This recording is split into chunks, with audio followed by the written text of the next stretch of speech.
Je ne sais pas, je ne sais pas. Mais ce que je sais, c'est le jour où j'ai décidé de m'arracher mon nom, de l'expulser violemment de mon corps. Je ne sais pas comment cela est arrivé, mais je me suis trouvé comme ça. J'ai ôté tous mes vêtements, j'ai ouvert un peu la porte. Je ne sais pas comment j'ai fait. J'ai voulu sortir tout nu. Je voulais tout jeter comment j'étais une ordure. J'ai senti à ce moment-là que tous les gens étaient contre moi, que même les mots me fuyaient, que j'étais devenu vide, complètement vide, un vide qui résonne et complètement vide de mots. Moi qui avais décidé de ne mettre aucun vêtement, aucun nom, aucune désignation. Ils ont dit que toute chose se détachait de moi, se dissipait. Je n'avais pas ôté seulement mes vêtements, leurs vêtements si je puis dire, leurs. Je ne sais pas dire autrement, mais j'ai ôté tout ce que j'ai vécu. Peut-être je n'ai rien laissé qui m'appartienne.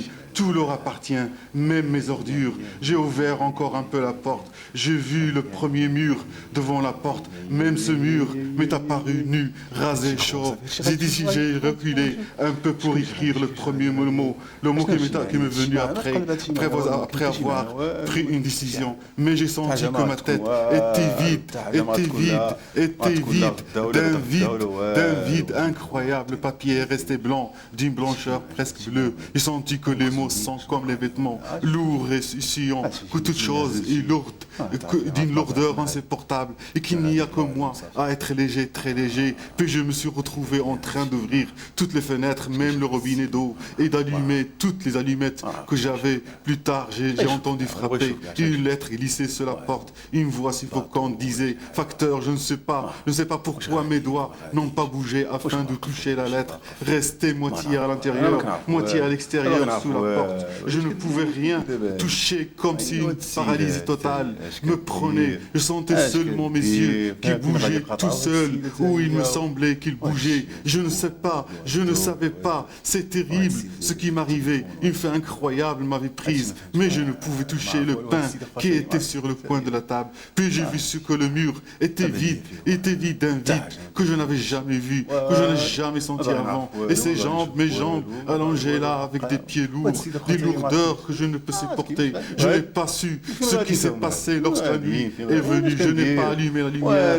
Les heures se sont succédées et je n'ai pas senti le sommeil. Et au matin, je n'ai pu distinguer les mots que j'entendais de loin. Je n'ai pas ouvert la porte quand j'ai entendu frapper encore. Et lorsque je les ai entendus en plein jour, je ne suis pas sorti comme je l'avais décidé le premier jour. Je n'ai pas fait attention à la voix du robinet ouvert. Et je n'ai pas touché le pain posé sur le coin de la table. Je l'ai jeté par la suite afin que la table soit tout à fait vide. Je ne supportais rien, même pas mon petit poing sur la table. J'ai jeté plusieurs papiers sur lesquels j'étais écrit. Et avant, j'ai laissé la chaise et je me suis assis sur le froid du sol. Je me suis réjoui de voir le verre vide, les allumettes brûlées jetées ici et là. J'ai éprouvé une joie énorme en voyant une mouche morte. Je me suis vu comme une mouche sans mouvement, les pattes croisées et déformées. Je suis resté comme ça sans bouger lorsque j'ai entendu des voix dehors et je n'ai pas regardé par la fenêtre. Tout est loin, loin, loin, loin. Je me sens très petit, d'une petitesse sans égale, et toute chose est plus grande, très grande. Même ce point que je vois sur le mur, tout est grand, très grand, très grand, très grand. Comme je m'en suis